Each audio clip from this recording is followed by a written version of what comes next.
সকালটা শুরু হয়েছিল অন্যান্য দিনের মতোই, কিন্তু খড়দা থানার সামনে শুক্রবার সকালেই বদলে গেল ছবিটা।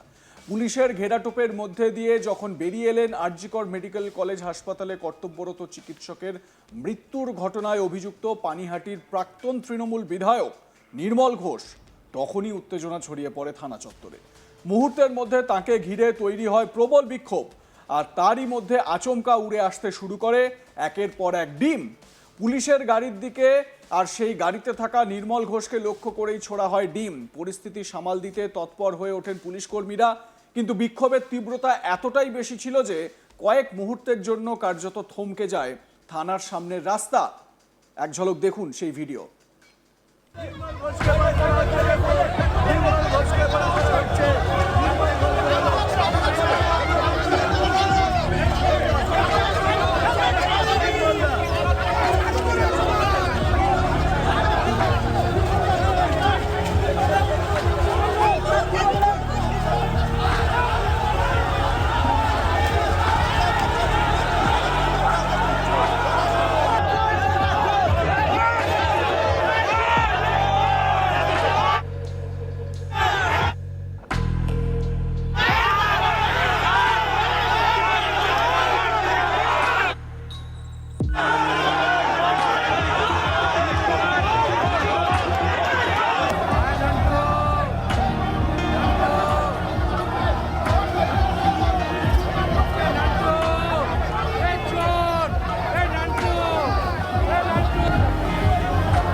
দেখলেন তো কি পরিস্থিতি।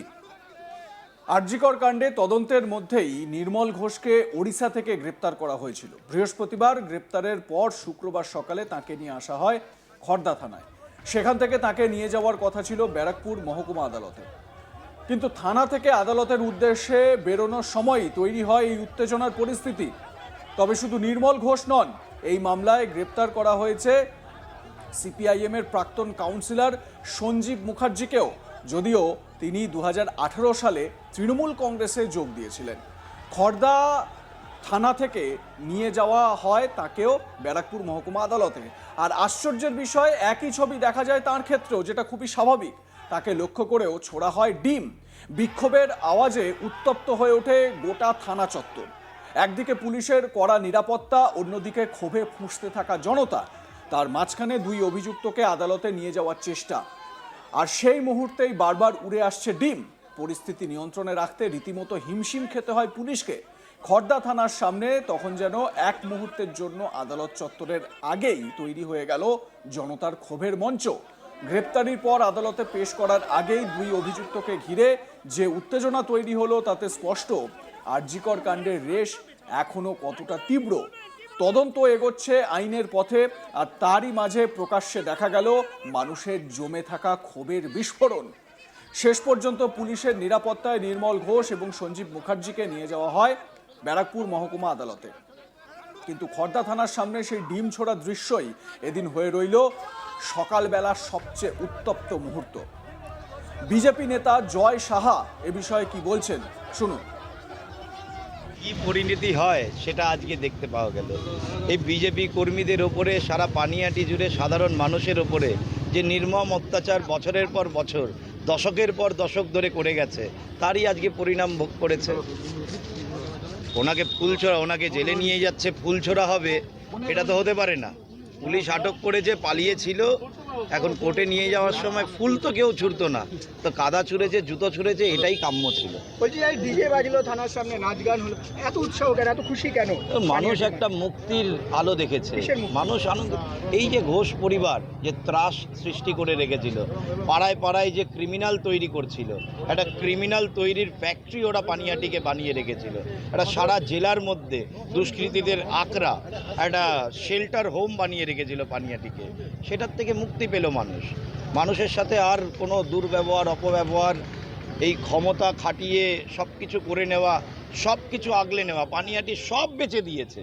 এই 5 বছরটা যদি থাকতো তাহলে হয়তো আমরা দেখতাম যে গঙ্গাটাও বেচে দিত, বিটি রোডটাও বেচে দিত, বারাসাত রোডটাও বেচে দিত।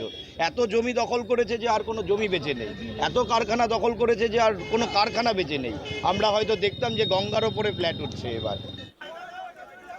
এদিকে বাবা নির্মল ঘোষের গ্রেপ্তারি নিয়ে মুখ খোলেন বড় কন্যা সন্ধ্যা ঘোষ। তার অভিমত, বাবার 53 বছরের রাজনৈতিক জীবনের একটি কালিমালিপ্ত সময় এবং রাজনৈতিক হিংসার বিষয় এটি। কি বলছেন নির্মল ঘোষের মেয়ে, শুনুন।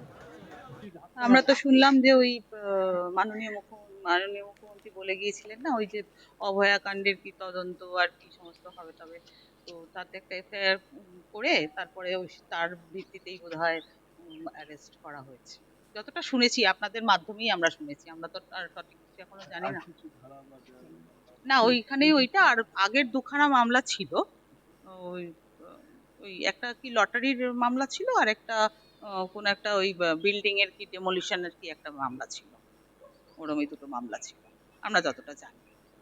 আর এই নতুন এটা তো ওটার কথা তো উল্লেখ দেখছি না, শুনছি তো যে অভয়ার ওই মামলার জন্যই না আইনের পথে চলবে, বিচারের পথে হবে, যাবে। আমাদেরও আইনের পুলিশ প্রশাসন, আইন এবং মুখ্যমন্ত্রীর উপর আমাদেরও যথেষ্ট ভরসা আছে, সিবিআই এর কোনো মতে ভরসা আছে, তারা সঠিক বিচার করবে।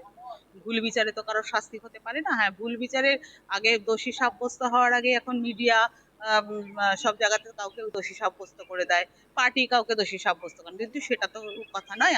দেশের আইন আছে, কানুন আছে, মাননীয় মুখ্যমন্ত্রী আছেন, আমাদের এখানে বিধায়িকা আছেন, আমাদের এখানে পুরো এলাকাবাসী আছে, সবার কাছে মানে আমরা তো আশাবাদী যে সঠিকটা সঠিক হবে। প্রাক্তন বিধায়ক নির্মল ঘোষ কি মানে সেই ঘটনার পর থেকে কি বাড়িতে ছিলেন নাকি না? না, বাড়িতে অনেকদিন ধরেই ছিলেন না। আমার ভাই তো গ্রেপ্তার হয়েছিলেন, এবং ভাইকে গ্রেপ্তার করার পর ওই বিভিন্ন অপমান সূচক যে জিনিসগুলো হয়, সেগুলো ছেলের প্রতি বাপের তো একটা থাকতেই পারে, সেই একটা মানে দুঃখে বলুন, কষ্টেই বলুন, অনেকদিন ধরেই বাড়ি চলে গেছে বাইরে। আমার বাবা বাইরে চলে গিয়েছিলেন। ভাই গ্রেপ্তারি হওয়ার পরে মানে আমি জানতাম না কোথায় ছিল। আমাকে বহুবার জিজ্ঞেস করা হয়েছে, আমাদের সঙ্গে সম্পূর্ণ যোগাযোগ বিচ্ছিন্ন করে দিয়েছিলেন উনি। আমরা যেটা দেখলাম ওই বালাসোর থেকে মনে হয় একটা জায়গায় কোনো মন্দিরে বা কোথাও একটা ছিলেন, ওই বালাসোর থেকেই তিনি এও জানান, তার সঙ্গে দীর্ঘদিন ধরে তার বাবার কোনো যোগাযোগ নেই। যেরকম বললেন সন্ধ্যা দেবী যে বেশ কয়েকদিন ধরেই যোগাযোগ ছিল না। বালাসোর মানে ওড়িশা, সেইখানে তিনি চলে গিয়েছিলেন, এবং সেখানে জানতে পারা যাচ্ছে যে পুরীতেও নাকি এক বিলাসবহুল হোটেলে সেখানে বেশ কয়েকদিন ধরে থাকছিলেন নির্মল ঘোষ। ভাই তীর্থঙ্কর ঘোষকে পুলিশ গ্রেপ্তার করার পরেই বাবা অন্যত্র চলে যায়।